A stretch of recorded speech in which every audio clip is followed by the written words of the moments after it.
ಕೃಷಿ ಹೊಂಡದಲ್ಲಿ sodium bomb blast ಪ್ರಕರಣ ಡ್ರೋನ್ ಪ್ರತಾಪ್ ವಿಚಾರಣೆ ಇನ್ವೆಸ್ಟಿಗೇಷನ್ ಚುರುಕುಗೊಂಡಿದೆ.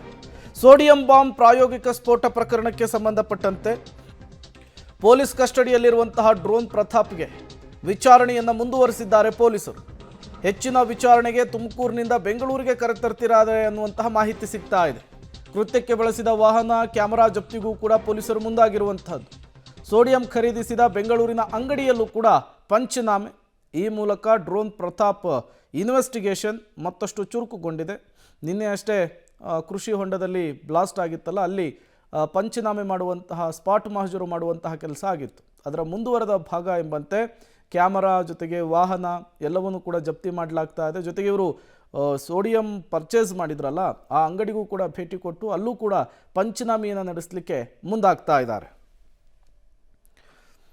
ಮತ್ತಷ್ಟು ಡೀಟೇಲ್ಸ್ ಅನ್ನು ಕೊಡ್ತಾರೆ ಮಂಜುನಾಥ್, ದೂರವಾಣಿ ಸಂಪರ್ಕದಲ್ಲಿ ಜಾಯ್ನ್ ಆಗಿದ್ದಾರೆ. ಮಂಜುನಾಥ್, ಡ್ರೋನ್ ಪ್ರತಾಪ್ ಕತೆ ಎಲ್ಲಿಗೆ ಬಂದು ನಿಂತು, ಇನ್ವೆಸ್ಟಿಗೇಷನ್ ಅಲ್ಲಿ ಏನೆಲ್ಲ ಆಗ್ತಾ ಇದೆ ಅಂತ? ಎಸ್ ಪ್ರೇಮ್, 3 ದಿನಗಳ ಕಾಲ ತುಮಕೂರಿನ ಮಿಡಿಗೇಸಿ ಪೊಲೀಸ್ ಕಸ್ಟಡಿಗೆ ತೆಗೆದುಕೊಂಡಿದ್ರು ಡ್ರೋನ್ ಪ್ರತಾಪ್ರನ್ನ. ನಿನ್ನೆ ಸಾಯಂಕಾಲದ ವೇಳೆಗೆ ಮಧುಗಿರಿ ಜೆಎಂಎಫ್ಸಿ ನ್ಯಾಯಾಲಯಕ್ಕೆ ಹಾಜರುಪಡಿಸಿದ್ರು. ನಂತರ 5 ದಿನಗಳ ಕಾಲ ಪೊಲೀಸ್ ಕಸ್ಟಡಿಗೆ ಬೇಕು ಅಂತ ತಮ್ಮ ಮನವಿಯನ್ನು ಕೋರ್ಟ್ಗೆ ಮಾಡಿದ್ರು. ಅದು ಕೋರ್ಟ್ ಕೇವಲ 3 ದಿನಗಳ ಕಾಲ ಅಷ್ಟೇ ಪೊಲೀಸ್ ಕಸ್ಟಡಿಗೆ ಕೊಟ್ಟು ಆದೇಶ ಹೊರಡಿಸಿತ್ತು.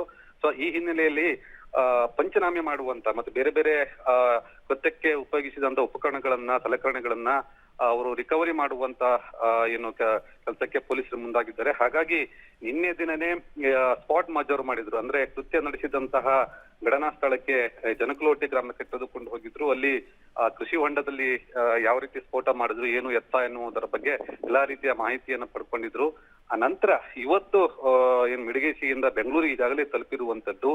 ಅವರು ಕೃತ್ಯಕ್ಕೆ ಬಳಸಿದಂತ I-20 ಕಾರು ಮತ್ತು ಏನು ವಿಡಿಯೋ ಮಾಡಿದಂತಹ ಕ್ಯಾಮ್ರಾ, ಅದೇ ರೀತಿ ಸೋಡಿಯಂ ಜಿಲೆಟಿನ್ ಅನ್ನ ಖರೀದಿ ಮಾಡಿದಂತ ಅಂಗಡಿ ಎಲ್ಲವನ್ನೂ ಕೂಡ ಅಲ್ಲೂ ಕೂಡ ಪಂಚನಾಮೆ ಮಾಡ್ಲಿಕ್ಕೆ ಪೊಲೀಸರು ಮುಂದಾಗಿರುವಂತ. ಹಾಗಾಗಿ ಡ್ರೋನ್ ಪ್ರತಾಪ್ನ ಜೊತೆಯಲ್ಲಿ ಕರೆದುಕೊಂಡು ಹೋಗಿರುವಂತದ್ದು.